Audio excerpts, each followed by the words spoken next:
Welcome to Issues That Matter. I'm Cynthia Pooler. My guest today is Alan Collinge, founder of Student Loan Justice. And Alan and I are going to talk about the Republican debate that was on TV last week. So, Alan, overall, what'd you think? Well, wasn't too impressive, quite frankly. The Republicans in the field, with one exception, I'll talk about that in a minute.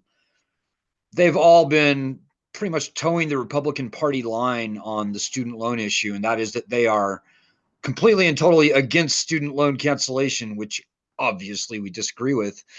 And historically, the Republicans have been pretty resistant. But I'll say this, Cynthia, it's becoming clearer that bankruptcy rights have got to be returned to these loans. That's been what we have been fighting for 85% of our efforts, 100% of our efforts for the first 16 years of our existence. And on that note, Ron DeSantis actually, and he didn't say this in the debates, unfortunately, but before the debates, he called for the return of bankruptcy protections to student loans with some clawback mechanism from the colleges where they reimburse the federal government some amount, maybe a token amount, maybe not, in the event of a discharge of student loans in bankruptcy. And that is the core of the issue. Getting bankruptcy rights back is far more important than these sort of lame, feckless cancellation gimmicks that Joe Biden has been trotting out over the past 3.5 years. Mhm. So, but in taking two steps back, I don't see any scenario where any Republican besides Donald Trump wins the nomination. So, you know, Okay, so let's talk for a few minutes about the candidates up there. There was Chris Christie. What do you think? my narrow lens is only the student loan issue. And on that count, he's been an abysmal failure. He's never said anything meaningful about the subject other than maybe vaguely, mildly toe the Republican Party line. And it's just nothing there for us. Um, What about the young 38-year-old guy that was up there? one would expect that a guy as young as Vivek Ramaswamy would know a little bit more, have a little bit more affinity or understanding of the student loan problem. But again, Cynthia, I have to disappoint you. There's just nothing there. I believe Vivek and maybe a couple other of the candidates have been calling for the abolition or the closing of the Department of Education, and that's a pretty good applause line for the Republicans, but they never define what that means. They never say, does that mean canceling student loans and just getting rid of the whole thing? Canceling funding of K through 12 education as well. What exactly does that mean? And they almost never go into any detail on that. So, I saw the debates as pretty much nothing, and that was, you can name any of the candidates, and I'd probably say about the same thing, unfortunately. And it's really too bad, because the loans, the federal student loan program is a big government, red state wrecking monstrosity that no true conservative should be fighting for. You look at some of the most conservative states in the country, like South Carolina or Alabama or, the entire South, Georgia, North Carolina, Kentucky, on and on. The entire South is being absolutely wrecked by student loan debt. And it's not a bunch of, liberals that are carrying that debt. In fact, most student loan borrowers, including in these southern states, are either Republican or independent. And so the student loan issue has just been ridiculously turned into a partisan football. And this is centered primarily around the cancellation issue. And I think that's just a huge shame, because any conservative who actually takes a hard look at the student loan problem will realize that, by wagging their finger at the borrowers who they think are liberal but are not, and demanding that they pay their loans, which is not going to happen, it just will not. They're really fighting for the colleges, and most conservatives tend to be sort of against the colleges and the liberals and the you know, the New World Order and the indoctrination and the globalists and all that sort of thing, colleges being chief among them.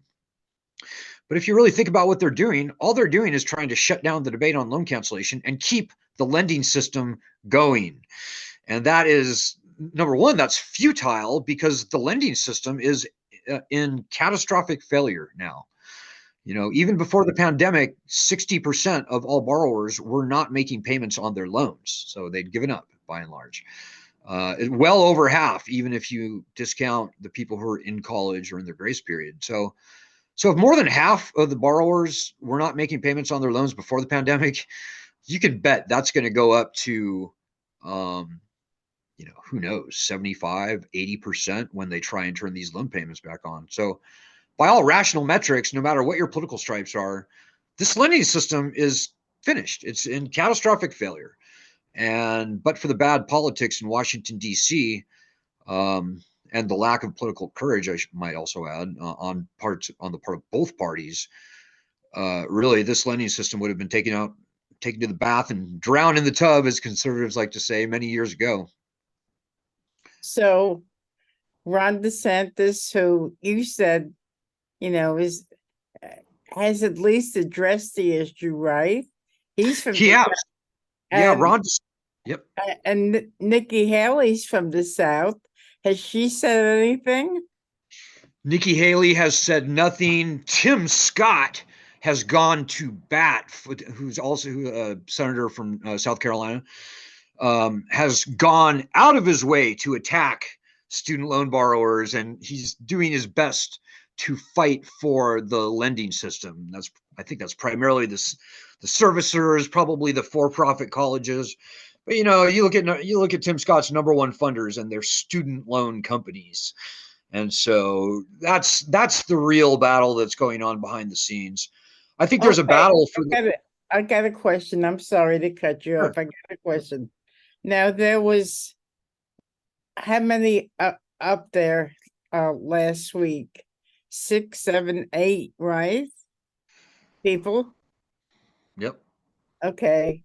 And um they were pretty silent on the student loan debt issue. And Biden, you've been banging your head against the wall for years to try to get Biden to be sympathetic to you. But all of these people who are running for president know that there's millions of people out there who have student loans who vote. I don't get it. I don't get it at all. Well, you certainly wouldn't guess that from watching the Republican debate. That much is certain. And even Ron DeSantis certainly did not mention student loans in the debate. He didn't talk a whole lot, though, it turns out. But yeah, Ron DeSantis, I give him credit. He is smart. He at least knows where the voters are. There's 43 million federal student loan borrowers, another 10 or 12 or 13 million private student loan borrowers and cosigners. That's 55 million people, Cynthia, and 85% of those people were never going to be able to repay their loans, even before the pandemic. And that's Trump appointee Wayne Johnson, who ran the federal loan program. Those were his words, not mine. So when you have 38 million people, more than half of whom are Republican or independent, and they are losing sleep over their student loans, that is a massive, I'd say politically untethered voting demographic that you ignore at your great peril. And, beyond wagging their finger at the borrowers and just making stupid or wrong headed claims about how canceling student loans will force taxpayers to pay for people's college, which is just nonsense. The entire federal loan program is profit by and large at this point. The loans could be canceled tomorrow and the taxpayer would be breaking about even. But the Republicans are, with maybe Ron DeSantis being the sole exception in the presidential field, they're absolute idiots, Cynthia. You wonder what happened to that red wave they were talking about in 2022 in the midterms. I'll tell you what happened. Student loans happened. Look at places like look at the state of Georgia. People of Georgia owe $20 billion more than the entire state budget in mostly federal student loan debt. That's 1.567 million people in Georgia who are freaking out about their student loans. And the Mhm. Republicans do nothing but wag their finger at us and insult and alienate us, call us, blue haired young liberals. And none of those things are true for student loan borrowers by and large. We represent a very accurate cross section of the country in general, including, as I said, Republicans and independents, and yeah, a few Democrats, no doubt, like the country at large. But the Republicans are doing everything they can do to snatch defeat from the jaws of victory on the student loan issue. And given that in 2020 the Georgia, Michigan, other Arizona, Nevada elections were even close, student loans are the reason that they lost not only that election, but why that red wave in the midterms never materialized. I mean, the numbers speak for themselves. Okay, So, let's look at it. Let's pretend we're getting close to November 2024. And there's an unnamed Republican who has, as of right now, has not mentioned the student loan debt for the most part. And then we've got Joe Biden, who has been yanking your chain for years. Do you think the majority of young people are going to stay home? Has the Green Party candidate mentioned anything about it? Has he said anything about it? um, I actually have not heard the Green Party candidates say anything specifically about student loan cancellation. Okay. I also haven't heard Kennedy say anything, who maybe has a ghost of a chance in the Democratic primary. Um, all we're hearing is rhetoric. And what the Democrats are going to do, whether it's Biden or whoever it is, they're going to say, "Look, we're trying so hard to cancel loans, but the Supreme Court shut us down. And look how hard we're trying to cancel loans. Sorry we weren't able to do it over the past 4 years, but we've been trying." And they're going to count on that to carry them through. And I'm sure they'll attract some younger, more naive voters to buy that line. But to those of us who have had these loans for, let's say, 5, 10 years or more, and that's most borrowers, we're not buying it. We saw what the Republicans did. What the Democrats did. We heard Joe Biden's promises before the last presidential election.